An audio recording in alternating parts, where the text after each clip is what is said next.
Welcome students. इससे पिछली वाली वीडियोस के अंदर हमने सारी की सारी जो बेसिक अकाउंटिंग टर्म्स है वो हमने कर ली है। तो आज हम करेंगे meaning of accounting. So what is the meaning of accounting? Accounting is a systematic process. It is a systematic process of identifying, measuring, recording, classifying, verifying, summarizing, analysis and interpretation, communicating financial information to its interested users. I don't know कि आपको ये अभी कुछ समझ आया होगा या नहीं आया होगा। तो जितने भी यहाँ पर ये जो वर्ड्स यूज किए गए हैं हम इन्हें अच्छे से समझते हैं अभी। So the very first term is systematic process. Now what is systematic process?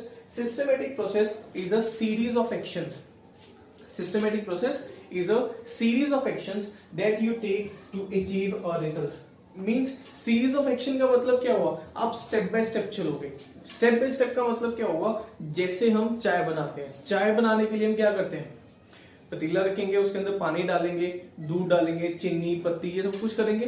तो वो क्या है? एक सिस्टमेटिक प्रोसेस है। ऐसे ही अकाउंटिंग भी एक सिस्टमेटिक प्रोसेस है। इसका दूसरा एग्जांपल क्या है? कुकिंग। कुकिंग में भी हम क्या करते हैं? आई डोंट नो कि मेरे को अच्छे से नहीं पता होगा कुकिंग का। तो कुकिंग में भी हम एक सिस्टमेटिक प्रोसेस यूज करते हैं, तभी जाकर एक अच्छी डिश बनती है। तो इन एज सिमिलर अकाउंटिंग भी एक सिस्टमेटिक प्रोसेस है, जहां पर आपको कुछ स्टेप्स को फॉलो अप करना पड़ेगा, तभी वो एक अच्छा आउटपुट निकलेगा वहां से। तो systematic process clear? Systematic process is series of actions that you take to achieve a result. एक रिजल्ट अचीव करने के लिए जो आप एक स्टेप बाय स्टेप चलते हैं, वो होता है एक systematic process. Now the very second term is identify. Now what is identify? आपने आइडेंटिफाई क्या करना है? आइडेंटिफाई का मतलब होता है पहचानना। आइडेंटिफाई यहां पर हम क्या करेंगे? यहां पे हम चेक करेंगे कि वो बिजनेस ट्रांजैक्शन है या नॉन बिजनेस ट्रांजैक्शन है। नाउ अब हमें कैसे पता चलेगा कि ये बिजनेस की ट्रांजैक्शन है या नॉन बिजनेस ट्रांजैक्शन है? देखो, बिजनेस से रिलेटेड जितनी भी ट्रांजैक्शन होंगी, बिजनेस से रिलेटेड जितनी भी ट्रांजैक्शंस होंगी, उसी को ही आपने यहां पर रिकॉर्ड करना है और पहले आपको उसे आइडेंटिफाई भी करना है। देखो, यहां पर जो नॉन बिजनेस ट्रांजैक्शंस है ना, अगर तो ऑनर ने मींस ऑनर ने कोई ट्रांजैक्शन की है, लेट्स से कि ऑनर ने एयर कंडीशनर परचेज किया अपने घर के लिए और उसने उसकी पेमेंट भी अपनी पर्सनल पॉकेट से कर दी, तो वो नॉन बिजनेस ट्रांजैक्शन है। नाउ इन केस अब ये बिजनेस का जो ऑनर है ये एसी परचेज करता है फॉर द बिजनेस, उसने अपने ऑफिस के लिए एयर कंडीशनर परचेज किया, तो ये होगी एक बिजनेस ट्रांजैक्शन। तो बिजनेस ट्रांजैक्शन होगी तो हमने उसे कंसीडर करना है। नॉन बिजनेस ट्रांजैक्शन हुई, हमने उसे कंसीडर ही नहीं करना। तो आइडेंटिफाई क्या करना है? We have to identify the business transaction. इसको हमने रिकॉर्ड नहीं करना। Next one is measuring. देखो, आइडेंटिफाई कर लिया, आइडेंटिफाई में हमने बिजनेस ट्रांजैक्शन को पकड़ लिया। Next is measuring. क्या होगा? Consideration to only those transactions which can be measured in terms of money.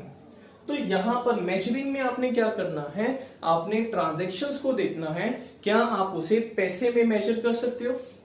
Let's say कि हम वही एग्जांपल के साथ चलते हैं, एयर कंडीशनर वाले के साथ। तो एयर कंडीशनर जब बिजनेस के मालिक ने बिजनेस के लिए परचेज किया, अपने ऑफिस के लिए परचेज किया, तो वहां पे उसने कुछ पेमेंट की होगी, मींस वहां पे उसने कुछ पैसा दिया होगा। तो पैसा दिया तो भैया मनी आ गई, तो मनी को ही तो हमने कंसीडरेशन देनी है। तो मेजरमेंट के ये जो मेजरिंग है, इसका मतलब क्या है? आपने सिर्फ उन्हीं ट्रांजैक्शंस को इंपॉर्टेंस देनी है जिसे आप पैसे में मेजर कर सकते हो, जिसे आप पैसे में काउंट कर सकते हो। तो आइडेंटिफाई बिजनेस ट्रांजैक्शन, फिर हम क्या देखेंगे? क्या मैं बिजनेस ट्रांजैक्शन को पैसे में मेजर कर सकता हूं? तो आगे चलेंगे, नहीं चल सकते तो उसे वहीं पर ही रोक देंगे। तो very next term is recording. Now recording हमने करनी कहां है? In books of accounts. Record हम करेंगे in books of account. Now books of accounts क्या होती है? जैसे अभी तक आप अपने रजिस्टर्स मेंटेन करते थे सब्जेक्ट्स के लिए, हिस्ट्री का अलग, मैथ्स का अलग, साइंस का अलग, वैसे ही बुक्स ऑफ अकाउंट्स है। इसके अंदर ये पूरी की पूरी बुक्स ऑफ अकाउंट्स के अंदर क्या क्या चीजें इंक्लूड होती हैं? Sales book, purchase book, journal, ledger, ये सारी चीजें इसके अंदर आती हैं बुक्स ऑफ अकाउंट्स के अंदर। तो रिकॉर्डिंग हम करेंगे अपनी किताबों के अंदर। यहां तक क्लियर? आगे चलते हैं। Now the next is classifying. Now what is classifying? Classifying is grouping transactions of one nature eight one place, मतलब एक तरह की ट्रांजैक्शन को एक जगह पर नोट करना, एक तरह की ट्रांजैक्शन को एक जगह पर नोट करना। इसका मतलब क्या हुआ, समझ ही नहीं आया? तो grouping transactions of one nature eight one place, इसके लिए भी पिछली वाली एजुकेशन पढ़ सकते हैं आपकी।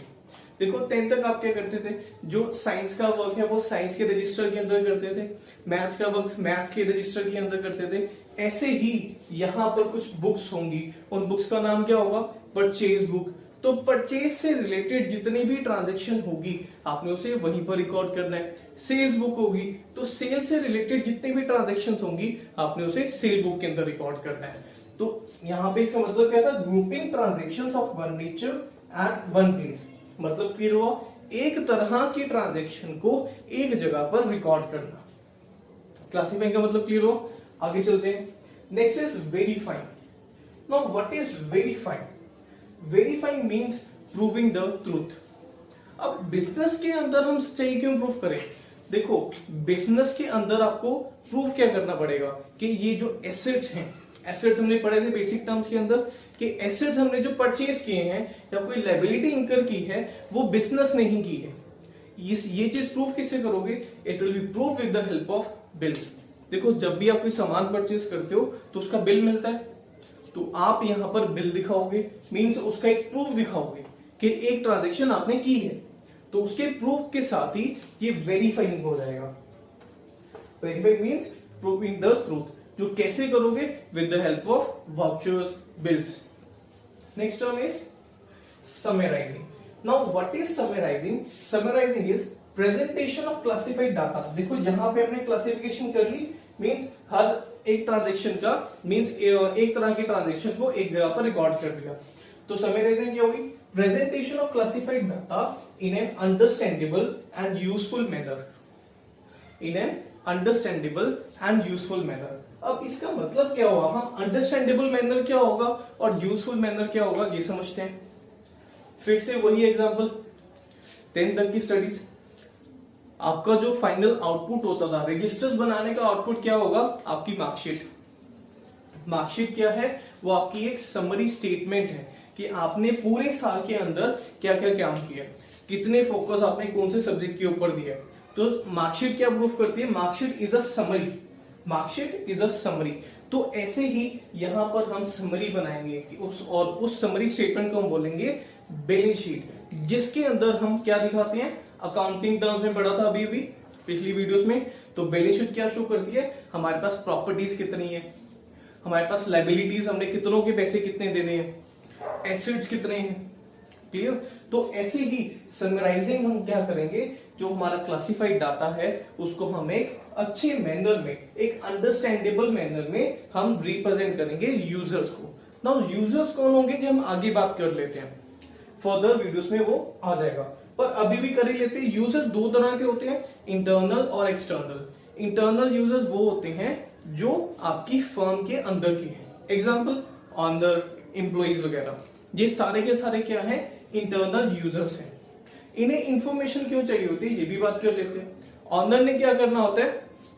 Honour wants the information, owner wants the summary statement कि वो डिसाइड कर सके उसने आगे क्या वर्क करना है, उसने कौन सी एक्टिविटी के ऊपर ज्यादा फोकस करना है।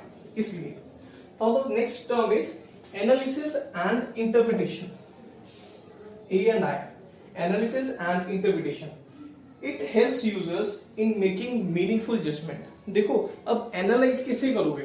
ये आपकी मार्कशीट आ गई, यहाँ पे 10 की मार्कशीट आ गई। अब आप इसे कंपेयर करोगे अपनी पिछले साल की मार्कशीट के साथ, अपनी पिछले साल की मार्कशीट के साथ। कंपेयर क्यों करना है? हम चेक करेंगे कि इंप्रूवमेंट कितनी होगी। लेट्स से कि 9th क्लास के अंदर आपके मार्क्स आए थे 85 और 10th क्लास के अंदर आपके मैथ्स के अंदर मार्क्स आ जाते हैं 95। तो इंप्रूवमेंट से कोई मीन्स कुछ हम ग्रोथ कर रहे हैं, हमारे जो एफर्ट्स हैं वो सही जगह पर जा रहे हैं।